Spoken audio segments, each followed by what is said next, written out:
Well, welcome to COS Indiana Live, as we are another Monday night into the broadcast of COS Indiana Live, and I am your co-host, Ken Kashuba. As you can tell, I am not Dale Parrish, as I'm filling in for Dale tonight. Dale's having a bit of internet problems, so to speak. So hopefully, it's not an issue of him not paying the bill. No, I think it's actually a problem he's had up there that has disrupted his internet, and obviously you can't get service people out as quick as you'd like. So I'm going to have to fill in for him tonight. You'll have to bear with me as we work through a little bit of an adjusted schedule tonight.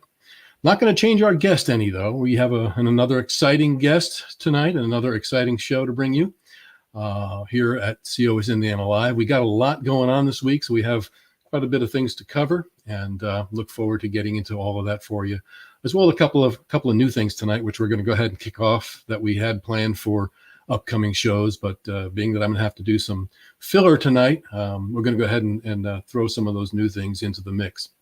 So as we said earlier, this is COS Indiana Live 2023, and I'm the co-host here for you tonight. So as we always like to mention before we get started, that viewer comments and questions, I won't be able to monitor them quite as close tonight because we have quite a full screen ahead of me that I have to take care of. But we will try and keep an eye on viewer comments and questions to see if we have any of those tonight.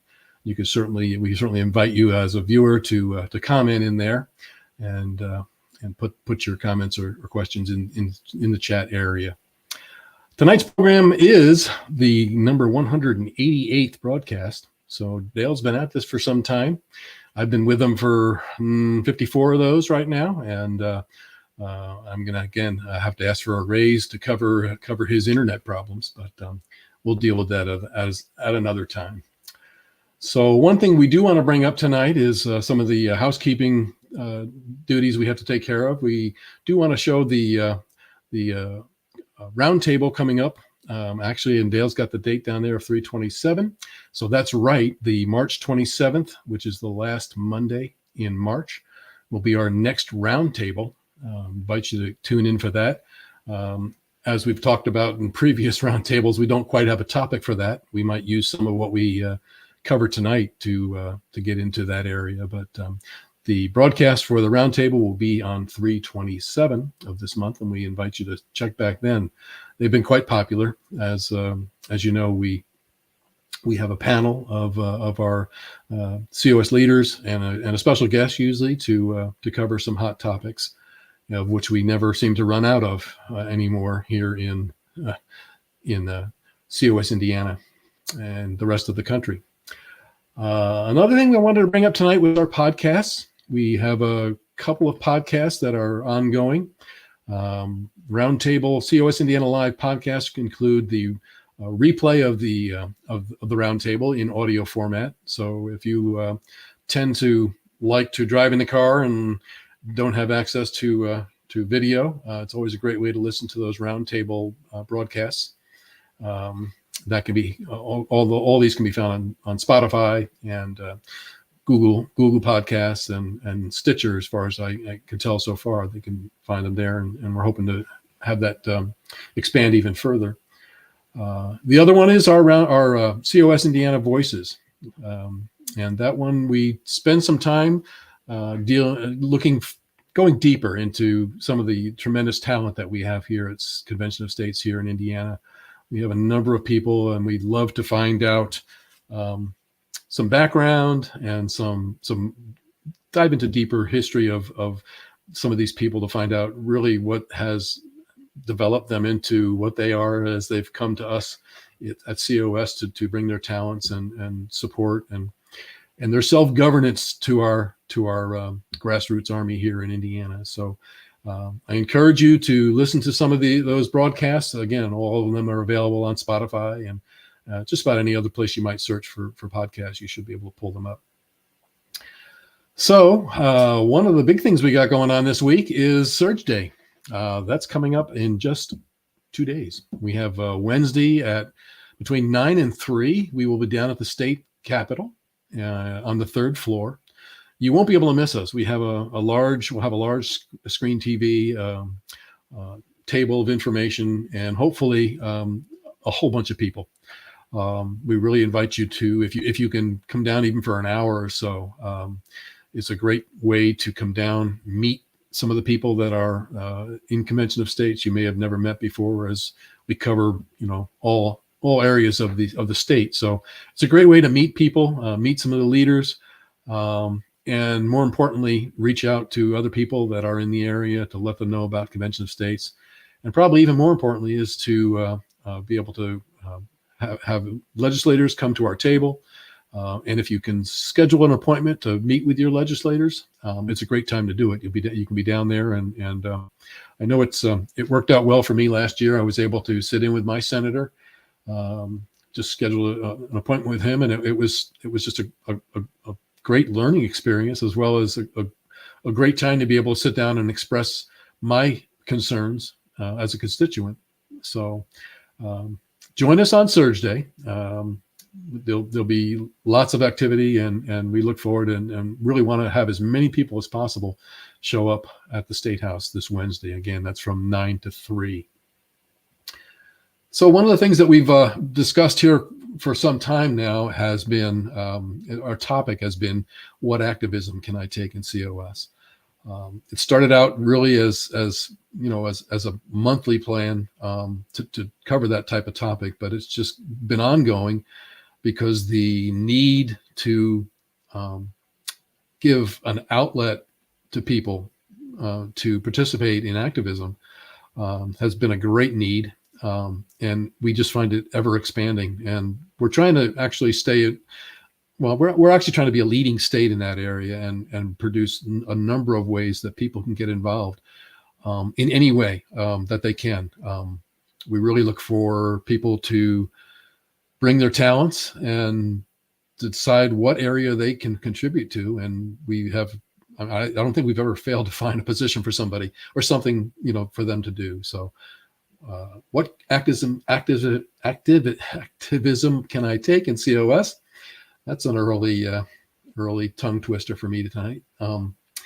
Invite you to check out all of our other programs. We have a lot of things going on, and a number of new programs that are being introduced now to allow people to connect with us and become part of our COS family. So that really gets me down to our special guest tonight. As you can tell, we really try and bring on as many new volunteers as we can. We have been dealing with a lot of district captains and some other types of positions, but one of our guests tonight happens to be a fairly new district captain.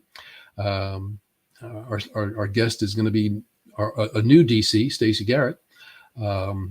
You might be familiar with the Garrett name already, as we had her husband was involved just a little bit ago with a broadcast on Roundtable, Brandon, and that it's a very active household in COS. So we're glad to bring on Stacy tonight to talk a little bit about what she is bringing to the table. So I think without any further ado, we're just going to go ahead and bring Stacy on tonight, and we'll see where it goes from there. So welcome, Stacy. It's good to see you tonight. Good to see you. Glad to have you on COS Indiana Live, and have you put your stamp on the program, since your husband's already been very active and Yes. and very well involved. So we're glad to have you, as a new DC. So as a new district captain, Stacy, what area do you cover? So I am over House District 89, which it's kind of shaped a little bit like the state of Kentucky, and it's located in the central eastern portion of Indianapolis. Covers most of Warren Township out to Cumberland, and then down to the northern part of Franklin Township and Beech Grove. Wonderful. Mm-hmm. It's a good sized territory. They are a good type district. I know I'm in 87, so we're not too far apart. Nope. And tell me a little bit about your background. Tell me what it is that has shaped Stacy Garrett to this point. Well, short version, I'm a physical therapist. I've been a physical therapist for 25 years. I now am blessed to have the title of Indiana Director of Outpatient Rehabilitation for Aegis Therapy. So I have 8 clinics all over the state of Indiana that I oversee and take care of, and all of our clinics are located in assisted living communities. So, grew up in a pretty conservative household, and it's just, something I've just continued, and this is kind of my first branch out into some activism and getting involved, and I'm pretty excited about it. I see. So, as well as that sounds like a very challenging and a busy job. Is this the first branching out into a political type? I don't want to really, I guess, political side of life for Yes. you. Yes, it is. Yeah. I think it is for most of us. I mean, at this point, I think most of us, have gone the route of living life and taking care of our jobs and our careers and really family life and that kind of stuff. And I think we've all kind of found ourselves thrust into this world of politics because, well, quite frankly, it's gotten to the point where I know, like me, I'm thinking you got to a point where, that you had to get off the couch and you had to get up and do something because everything else that we've done so far, I know, for me, I was an active voter, in midterms as well as local politics. I mean, local voting, and it just never seemed to go anywhere. So I didn't see much change. So I got that at point where it was like, I have to get into something that I actually see that I'm making a difference and that that we have a chance to make change. Exactly. That's exactly it. It's politics is pretty daunting for anybody. And so when you can influence those that are in politics, that becomes, a way that the average person can kind of get involved and make their voices heard and make some difference in their communities and the nation at large. Tired of sitting around just complaining about it. So when I came across a few articles on Facebook about Convention of States, I shared it with my husband first. I'm like, holy cow, this is something we can do. Like, I really feel like this is something that will allow us to make a difference, will allow us to have our conservative voices heard and to save the democratic process, to help save the republic. And, I don't want to get into actual politics. That's not for me, but I would like to be able to have more of our voices heard and actually do something to kind of rein in this government that has just gotten so out of control. Yeah. So as part of your COS story, you're saying, excuse me, you're saying that you were the one that found COS first and shared it with Brandon? Actually, I think I found the first article, and then once I shared it with Brandon, he and I kind of branched out and kept reading more and more about it. And he's the one that kind of took the first action to get involved and kind of get started in all this. And I, as I'm seeing what he's been able to do and kind of how he's doing all of this, I decided to kind of help support him. And then now, and since he's now like the interim regional director, I believe is what they call it. And so he said, well, we need somebody to help cover the district captain if I'm going to be helping. I said, well, I guess I could do that if they'd have me. So I went ahead and signed up to volunteer, and here we are. So you jumped in with 2 feet. That's the important thing. Always.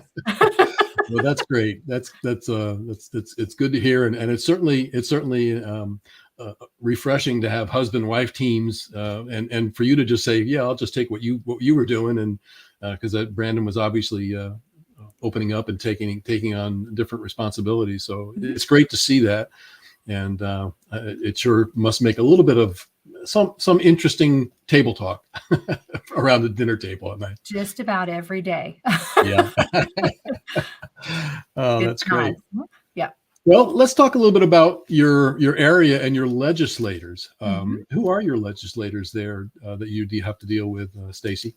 Okay. Our Democratic House representative is Mitch Gore, and our Republican senator is Aaron Freeman.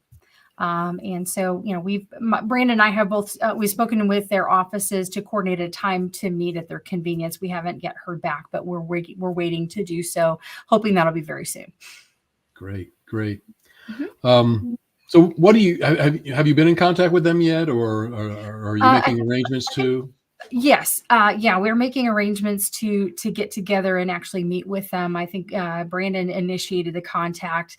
You know, I don't remember when it was. Recently, I can't. It's escaping my brain, but you know, he reached out to them kind of as the regional director, and I'm gonna tag along. So I didn't think it would make sense to have two phone calls, so I'm just Right. gonna kind of tag along with him, and then we're gonna go together and tag team while we're there. It's a great approach, and like I I said, think at this so. point, never a better way to get introduced to the position and get your feet wet that way. So it sounds like a good plan. Yep. So speaking of plans, what as somebody stepping into the role that Brandon was in before, what are your goals? What are your aspirations for taking on the role going forward? Okay. You know, in addition to supporting the state objectives for 2023, you know, to build up to 80,000 supporters and conducting about 250 educational presentations, you know, and even more. Um, Something I actually am excited about is personally, I'd like to host a single or multi-day watch party for the upcoming convention simulation in August. You know, maybe contact some local places to just have some watch parties for folks in my region and in my district, so that we can all meet together. We can all see the process in action, have some discussions, really educate ourselves, you know, during that time, and then, you know, I actually want to invite my legislators to come to this and be guest speakers, and, you know, and be able to invite them and say, hey, you know, we want you to see what this actually looks like. We would like to invite you to watch this with us and to, you know, stand in support with us while we're looking at this and learning about this, and, you know, start hearing about what's important to your constituents, and kind of get in the, you know, roll their sleeves up and kind of get down with us, and really understand what we all are looking for, and what kinds of support we could use them for.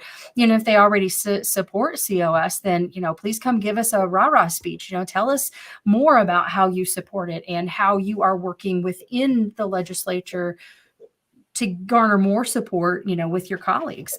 So I think it's a super opportunity for us to get on the map. I mean, I even will go so far as to contact some local TV stations to have some coverage of the watch parties, and, you know, contact WIBC. It's a very popular conservative show, and invite them. Maybe they would want to come and maybe help co-sponsor it, since they're a fairly conservative group. You know, I've got all kinds of ideas to get this watch party going, and it's kind of something I'm passionate about, is organizing events like this. So I'm thinking it's going to be a pretty fun thing, and it could be pretty involved, but incredibly educational, especially for new volunteers or people who are curious about what exactly is Convention of States. What is this all about? What does this do? And build it as it's a watch party to see it in action, but also educational in handing out materials and educating those that come, to just increase that support and increase our volunteer base in Indiana. Sounds like some great ideas, Stacy. I know another couple up north, Rick and Susan Lyon. They've held a couple of watch parties. They seem to be really popular, and some of the additional ideas you're looking to add sounds spectacular. I mean, if we can see some actual participation by legislators or, you know, media, that type of thing. I mean, it's great just to be able to get neighbors educated, but if you can pull in some of these other groups and make it an event that really does educate and pull in some people, I think you're onto something for sure. We'll be certainly looking to bring you back at some point to get a report on how all that went, for sure. Absolutely. I know, you know, it's like anytime you can spread the news with neighbors and others. I know for me myself, even today, I had a heating, an HVAC tune-up that was scheduled, you know, and I had two gentlemen show up that were going to check out my heating system and everything, and one was a trainee, and the other was kind of the guy that was instructing him on how to do a tune-up and all the things he had to do. But, you know, when it came down to it, he said to me, well, you know, he said, based on the age of your system. And I said, the age of my system? It's like 10 or 11 years old. He said, well, yeah. And I said, what happened to the 20-year-old, life cycles of HVAC? And the first thing he said was, well, our government. And I stopped him right there and said, government. Have you ever heard Convention of States? And you know what?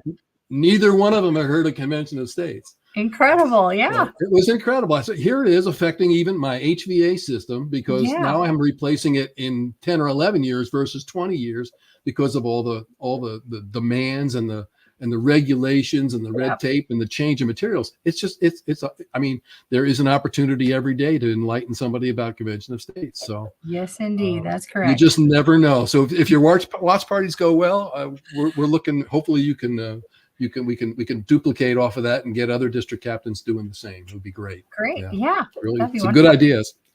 So how about self-governance and any other involvements you've had? Actually, I am a member of the Franklin, Indiana chapter of Eastern Star, the Order of Eastern Star. And my husband and I are both going through the Patriot Academy right now, going through the courses and training in the Patriot Academy. Knowledge is power. So we're trying to educate ourselves as much as possible. The other thing that we are involved with, my husband and I co-founded and helped run a Facebook group called Patriots with Purpose. And we focus on training and education of the Legion of Patriots from all across the country on how they can help save the Republic by becoming warrior patriots. And, across all 4 key areas of life, because, we need to protect our country and our interests and, rise as kings and queens in our own kingdoms so that we can help support and build and live a life of freedom and not be the slave to the tyranny of any government that we have. And this, our Facebook group, Patriots with Purpose, we have educational webinars, we have educational posts and document, and things. We promote, Convention of States continuously. And, we are just continuing to look for more and more involvement. We want to have, as many members as possible. You can post in that group. You can comment in that group. We do have the occasional Facebook police tell us that we can't post something because, Facebook. But we call them out as soon as we get a post that says that we can't post it. We screenshot, we post it and say, they say we can't post this. And what context is missing, or why can't I see that? Or, we call them out on Facebook because that's where the battle is. The battle is not we got to go to where it's happening. We have to go out there and we have to stand up to the tyranny wherever it may be. And Facebook is a massive, massive source of tyranny. They censor us. They censor us conservatives all the time. And I'm tired of it. And I want my voice heard. I want your voice heard. People need to know the truth about what's going on. And we got to take the fight to them where they're at. And that's the whole purpose of our group. I fully agree. And at this point, if you lay down there, you basically, if you give them an inch there, they'll take the mile. And they do. And it is one of our biggest fights, obviously, is to fight this censorship and this loss of freedom of speech that they're challenging. Yeah. We'll have a little bit more, I think, going later on in the program that might fit in with some of what you're talking about tonight. But I'm familiar with Brandon's group, and it's good to see that it's growing, and that at this point, basically, you stand up and challenge Facebook and say, "Tell me why," Tell me why. That's right. Yeah. That's right. Exactly. That's great. That's great. How about anything else in the community? Are you involved anywhere outside of COS? Not at present, but that is going to be changing. I'm still just my job is very busy, so I'm still trying to get settled into that being more of a 9 to 5 than really like 9 to 9. So I work quite a bit, so I'm hoping to cut that down. My daughter's involved in the school play, and she's getting involved in some things at school. So I'm going to look to maybe use be able to be involved in the school in some ways, with some of the things that she's involved in. So hopefully that will be happening soon. Sure. Well, and certainly that's another whole segment in itself is getting involved in the schools. I know that's just another whole area that, again, people out there that are looking for ways to be active and get involved. I know we've had a number of our COS people run for school board, and even if you don't have the time to run or you get involved in a way, even if you can just attend those meetings, again, it's another place where we have to have our conservative voices heard. So. Yep. Best of luck to you there, Stacy. I think you have plenty on your plate now, and we do want to wish you obviously much success as you venture forth as a district captain. Thank you. But I think for what you have on your plate and what you're doing now, it's a we have to tip our hat and say any way that we can continue to support you in what you're doing there. We want to see you have much success, so other district captains can follow suit. So great. I'd love to collaborate and get a group. That's my thing is I love to collaborate and get people together and go toward a big purpose. So I did see in the chat somebody was asking about the Facebook group. It is called Patriots with Purpose. So look that up on Facebook, and there is an application that you have to answer a couple questions, but they're easy. So please join our Facebook group and kind of get connected with us. We're excited. Thanks for keeping an eye on that, Stacy. I was trying to comb through here and there to see if there was questions, but yeah, I've got you there. And if any other questions come up, you can always, and I'll run the banner on this when I can find it. We have an email that you can contact, and we'll certainly get questions forwarded on to Stacy if you have them. If we don't get them addressed tonight, it's raiseyourvoicecos@gmail.com.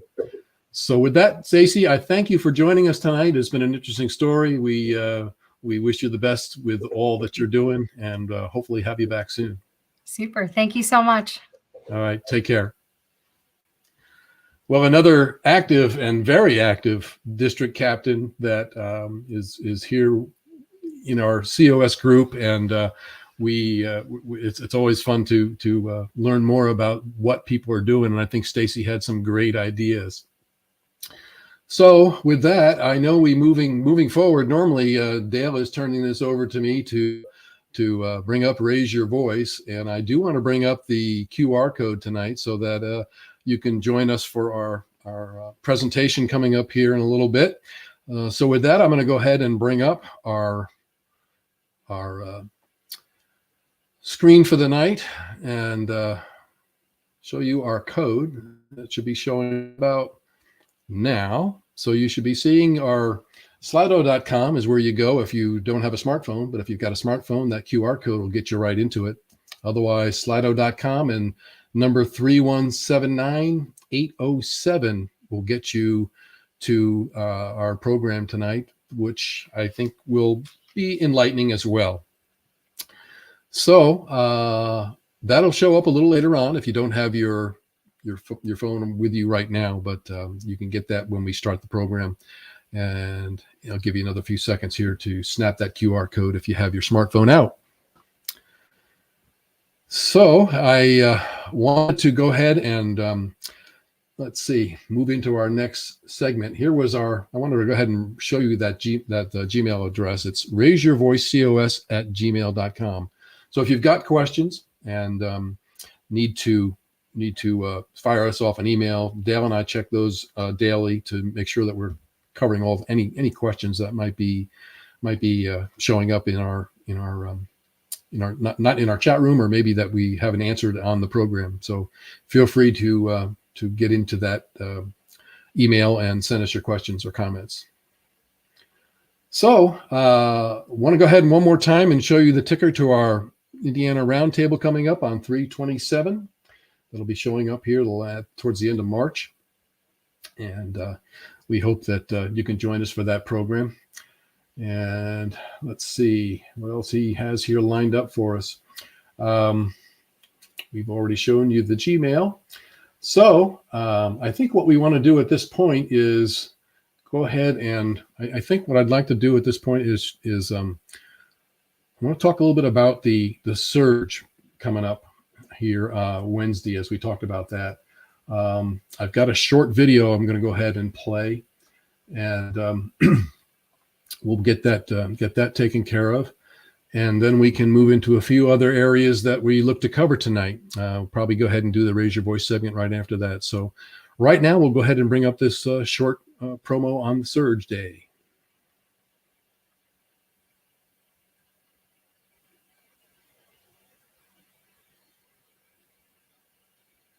Well, let's see.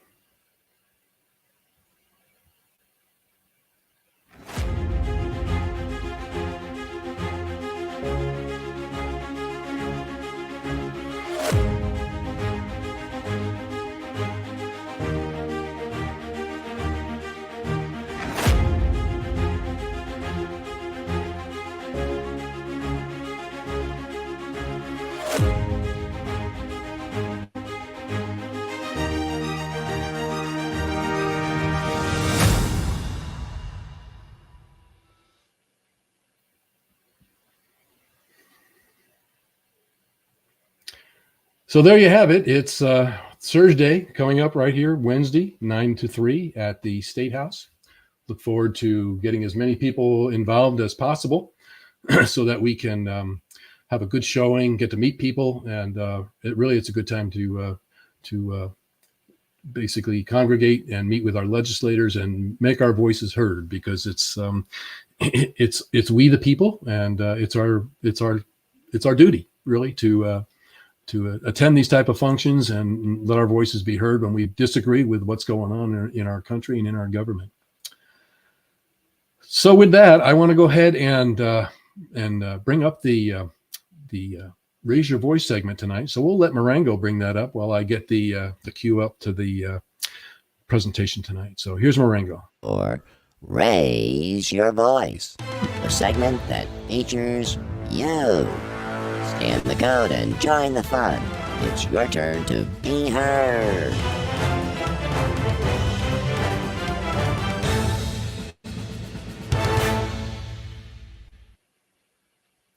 Well, as Marengo has once again done, and bring up that Slido presentation tonight so that we can go ahead and get you into the program. So we'll go ahead and bring up our Slido for the evening. Got your smartphones out? Go ahead and get the QR code. We got a couple of questions and a quiz tonight. So we'll go ahead and get that started here. Slido.com, number 3179807, if you happen to be on a tablet or a computer. And the QR code if you would like to do it by your smartphone. So we're going to go ahead with question number 1, unless there were some additional questions on there. But here's question number 1 for the night. Would you say many Americans are far too comfortable with life as we know it? This should be a fairly simple one. Yes, no, or no opinion. Would you say many Americans are far too comfortable with life as we know it? So that's our first one for the evening. Yes, shot off to 100%. Let me see if there's any no's or no opinions. I'm sure if you've got neighbors, or if you've got just an overall view of what's going on in our country here in the last couple of years, I think it's going to be pretty much a standing yes. I think there's far too many people that are just too comfortable with life as we know it, and therefore, well, we got a couple of no's. So we'll keep this on a little bit longer. Might be something we can talk about in maybe a roundtable segment or another segment coming up, but I think there's probably a percentage involved anyway, for sure. But the question was many Americans, so that's really what the opinion was for tonight. So doesn't look like anybody doesn't have a no opinion, but at this point the yeses do outweigh the no's. So we'll move on to our second question tonight. And if that is, in your opinion, what would it take for more people to feel uncomfortable enough to get off the couch? So if you're feeling people are pretty comfortable, what do you think? And this is an open text, so don't give me a PhD philosophy segment on it, but just a short couple of opinions on what would it take for more people to feel uncomfortable. I mean, where do we have to get to have more people get involved? I've got a couple people that are typing, so We'll see what some of the suggestions might be. What is it that keeps people glued to their couch and just watching the media segments night in and night out, and maybe yelling at the TV or throwing things at the TV? So we've got one here, an anonymous one: flagrant loss of liberty or financial discomfort. And I think the financial discomfort's a big one, and I think that's what probably has led most people at this point to feel what's going on. Certainly, you can't ignore what's happening at our grocery stores, at the gas pump, and so on and so forth. You can't ignore that. That's going to get some people up and going. We've got another one saying the economic issues and perceived unfairness. Well, that's a little bit what Stacy and I talked about a little bit tonight, was the unfairness of being on social media and only being allowed one viewpoint. And if you don't agree with that one viewpoint, you spend your life in Facebook jail or Twitter jail or whatever, wherever it is. So we got a couple more coming up. The change is happening now, and I think these changes should be enough. Crime, that's a good one. Borders. I can't understand why people don't have a difference of opinion on the borders.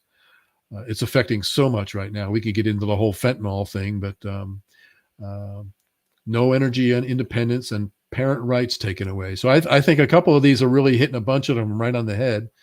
Impending collapse of the USA in the economy, and/or war. And I think that's going to be another topic which we might be expanding onto, as we really feel, some people feel that we're partway into World War III.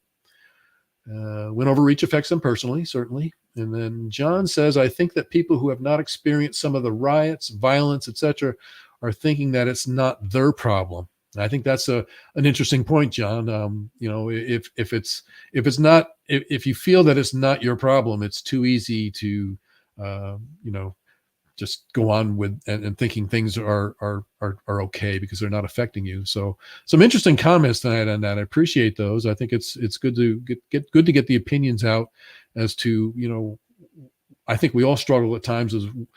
I know I've asked the question, why don't people see this, or why aren't people more active? And I think these are some good suggestions as to that. So with that, we're going to bring up our quiz, and I will warn you early that tonight's quiz again is going to focus on some of our podcasts. So specifically the COS Indiana Voices podcast. So if you haven't listened to any, you're welcome to guess and join that way. If you have listened to any of them, I'm hoping that this question will be something that you can that you remember or recognize. So got a number of people joining right now. We'll wait and see how many more people might want to jump in on the quiz before we get that started, and we'll see where that goes tonight. But it definitely the question is related to our COS Indiana Voices podcast, so I won't go any further on that.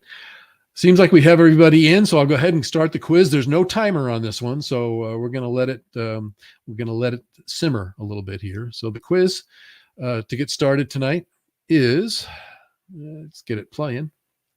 Did I get it started here? Okay, here's the quiz. So we've got join the quiz. I got to get it started here. I'll get it going. And let's see how the quiz goes, if we can get it started. Activate the quiz, please.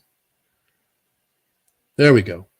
According to a COS Live Voices episode, which person had a father who flew 35 missions over Nazi Germany in World War II? That's our question for the night. Is it Dale Tipton? Was it Rick Lyon? Was it Dan Stock, or was it Marty Wood? Again, the question is which person involved in our Voices episodes had a father who flew 35 missions over Nazi Germany in World War II. Again, the timer's not on, so take your time, and if you're guessing, make it a good one. And if you have watched some of these episodes, maybe you remember which one of these people actually did have a father who flew missions over Nazi Germany. Well, let's see if we've got anything going on here quiz-wise. And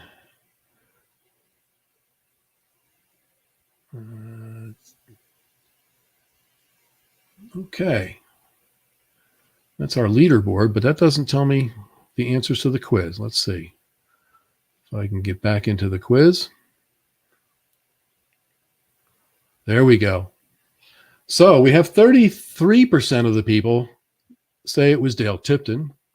We have 17% who said it was Rick Lyon, and 50% say Dan Stock. Poor Marty. Poor Marty didn't get a single vote. Okay. Well, it was fairly close there between Dan Stock and Dale Tipton, but the real answer is Dan Stock. Dan Stock was father has flown 35 missions over Nazi Germany and had quite a story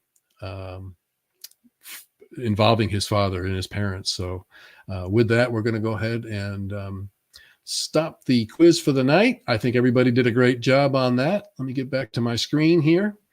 And I have a little special to go with that, being that not everybody had seen that. I actually have that segment where Dan was talking about that. So I'm going to go ahead and play that segment so that for those of you who haven't heard it, you can actually hear the story right from Dan. So we're going to go ahead and add that now. No, I mean, it's my mom and dad were my World War II heroes, and it's easy to get little boys to talk about their heroes. So my dad flew 35 missions over Nazi Germany. He was 3 times awarded the Airman's Medal for bringing his plane home with both engines shot off on one wing. In fact, on his 3rd mission, it was the first time he had both engines shot off on one wing, cracked the main spar, blew off the aileron, and destroyed all the gas. And they were such a new crew, his co-pilot went into shell shock and actually was unable to function, and they had to pull him out of the cockpit. And my dad had to fly the plane home all by himself for 6 hours. And normally the reason you had a co-pilot is you and the co-pilot took turns about every 40 minutes flying the plane because it was exhausting. Wow. And while flying the plane home by himself for 6 hours, gave all the instructions to the crew so that they could survive the trip home, because they couldn't stay in formation. And if you got caught by fighters, you weren't going to survive it. Mm-hmm. And he got him into a cloud bank and ordered them to throw all the machine guns and all of their flak vests and all of the ammo, and even had them disassemble the bomb bay and throw it out of the thing so that they could make it home on the gas they had. And by the way, I'm getting all of this from his crew members that I spoke with after his death. Really? Wow. Yeah, because he didn't talk about much. You could tell Dad was emotionally very traumatized by what he went through. And, we got the plane back across the English Channel and got it landed barely across the English Channel. They had to actually carry him out of the plane because he was physically exhausted. Wow. But his crew members all told me, they said, Dan, what was so amazing? While we were getting him out of the plane, he started crying, but he was calm as he could be through everything that went through there, even when they were pulling his co-pilot out and he realized he had to fly the plane by himself. And then on his 26th mission, his best friend was his bombardier, and he watched his best friend's head get blown off in the nose of the bomber. Golly. And then after that, got to fly another 8 missions after that, 9 missions after that. In fact, he flew his first one 5 days after he watched his best friend get killed. Well, there you go. If you have, an amazing story, and certainly a testament to. His father was 23 years old when this happened. So think back to your life. If if you're not 23 now, think about what you were doing when you were 23, and put yourself in Dr. Dan's father's position, flying a plane, responsible for others, and flying that many missions over Nazi Germany. And just the ability to be able to think on your feet or on your seat, as a matter of fact, the way it was for him, but flying a plane, to be able to get a plane and all those people's lives that he was responsible for back home. It's just a an amazing story. And if you want more stories, you want more depth, tune into COS Indiana Voices. This is just some of the things we've learned as we've done some of these podcasts. And again, hats off to Dr. Dan and his parents. They were instrumental, obviously, in his upbringing, and we're thankful to have Dr. Dan as a COS supporter and an active leader in our group. I had a question that I want to go ahead and answer while I can. John was asking 2 questions about Surge Day. How often do we do a Surge Day? We generally look to try and do one once a year. As far as Wednesdays go, I'm not totally 100% positive on this, but I think it certainly has something to do with the legislative schedule when we do this, because we want to obviously coordinate it with bills and the time that they're in session and what have you. But I will try and get a more definitive answer out for you, John. I think if I don't have the date of last year's. I know it was February, and it might have been a Tuesday, but so I'm thinking there's a possibility that they don't always have to be on Wednesday, but certainly understand that it conflicts with people's schedules and you can't always get down there. So maybe somebody, maybe Jerry or somebody else in the room knows if that's a possibility. If Dale Tipton may know, I don't know. If somebody can answer that in the chat, that would be great. But I think for the most part, we do try and do one once a year. So hopefully that helps. Let's see. We're going to go ahead and move into another. Well, this is going to be a first. Dale and I have talked about for some time issuing a segment that, or starting a segment that we want to use on certain Indiana Live programs called Soapbox. So the COS Indiana Live Soapbox is something we wanted to get started, and we were thinking about doing one or getting it started here sometime in March. So I'm going to go ahead and use it tonight because I'm looking for filler because Dale threw a curveball at me tonight. So we're just going to go ahead and let me play this might change. This is I had to do a quick mock-up of a soapbox intro. So we're going to do this, and then we'll talk a little bit more about it here in a bit. So.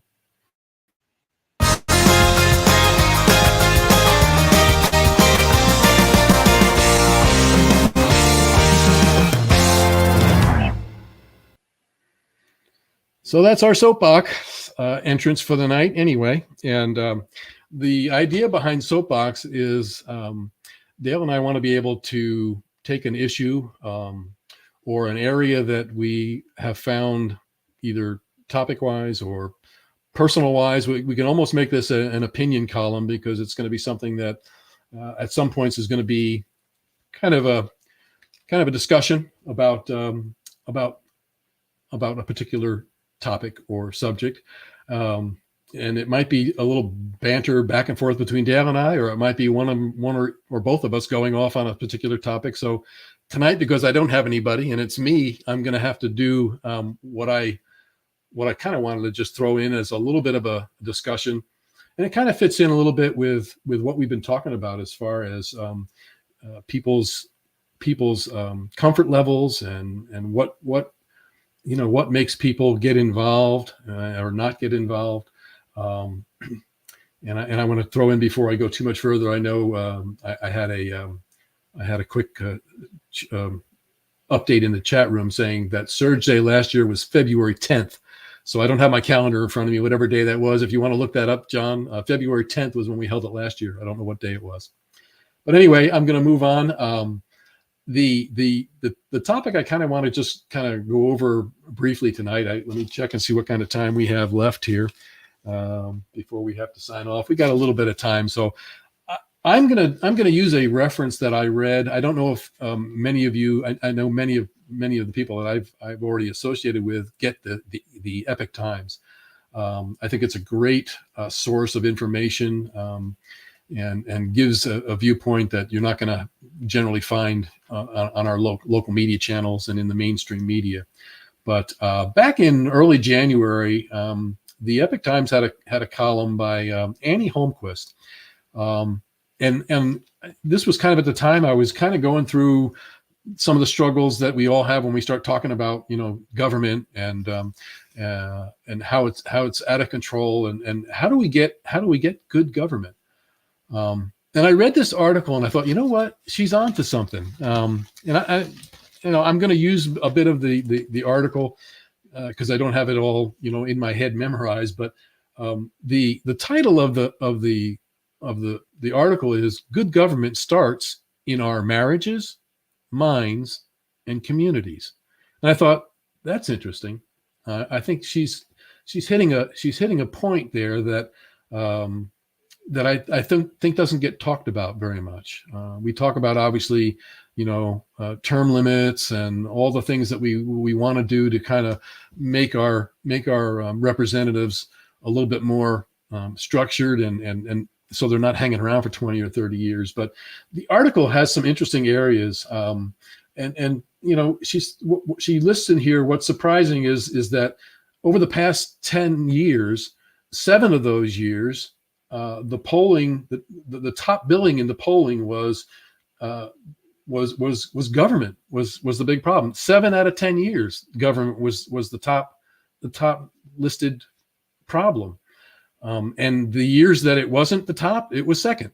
So, government for a decade now has, and probably longer, but at least for this poll and for the segment, has been a big problem. And so she goes a little further and she gets into the starter area here of, many of us are far too comfortable with life as we know it. So she goes on to say, to confront an attempt to change our problematic government would mean rocking the boat and perhaps even putting ourselves in the crosshairs of politicians, social and mainstream media, and now even institutions such as the FBI.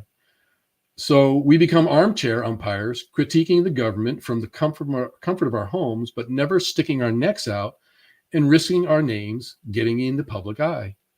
So I think, there's a fear factor, obviously, for sure, that's involved.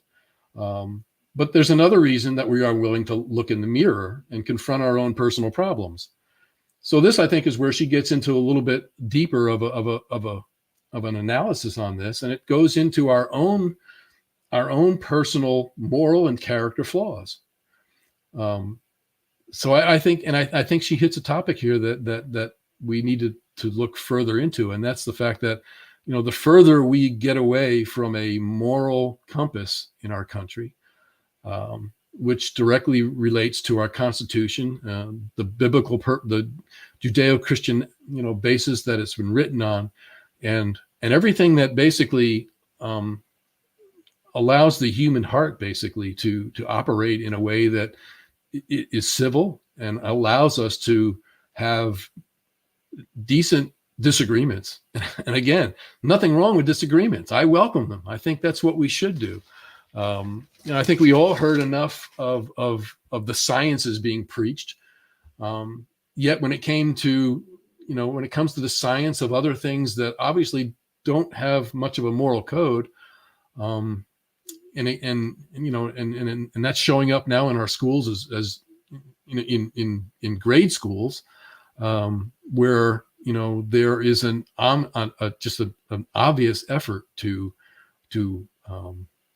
point our children at an early age into a direction that just doesn't fit with the moral compass that most Americans, I think, that grew up with a background that basically included God in it, comes from. So, the further we get away from that in society, I think the worse it's going to get. But I think the point of the article, not only, does she go into some of that, but I think what she says there is the sooner we get back to having families, and if you think about it, the family unit has been destroyed. And when you're not having dinner discussions around the table with your family, and there's no father involved to point to educational as well as either family background or beliefs that are instilled in our children, then the more we're going to see what we're seeing happening every day in our society. And I think at this point, the fear factor here is that the further this goes, the number people get. And when you start seeing some of the things that are going on daily in our streets, crime in particular, when you see some of the heinous crimes going on, people become numb to it. And it's really a point that we have to bring that to an end. But getting back to what gives us good government is basically good moral people that have a compass and can get into office and listen to two sides of an argument or two sides of an issue, and basically come out with something that's fair and meets our government and our American way of life. So with that, I kind of going to end our first soapbox era segment for the night, as we are moving up on almost time to close it all out. So with that, I'm going to go ahead and let me see what final banners I have to bring up here to show people as we end this segment for the night. Again, I'll go ahead and show the ticker for the roundtable. That's the 27th coming up. And once again, we'll go ahead and show here's our Indiana Live podcast, our roundtable and voices. You can find that at spotify.com. And you can also get your questions sent to us here at raiseyourvoicecos@gmail.com. So with that, I want to thank everybody for putting up with me for the night. And we want to wish Godspeed to Dale's internet service. And hopefully he pays his bill and tips the guy who fixes the internet for him. With that, I'm going to say good night and wish everybody a good remainder of the week. And we want to see you all out Wednesday, 9 to 3. If you can get out, bring a friend. If you can't get out, certainly look for us online. We're going to have some people to follow up with on that day. We'll certainly bring you a recap of what goes on at Surge Day 2023 here at the State House. So thank you and good night, everybody.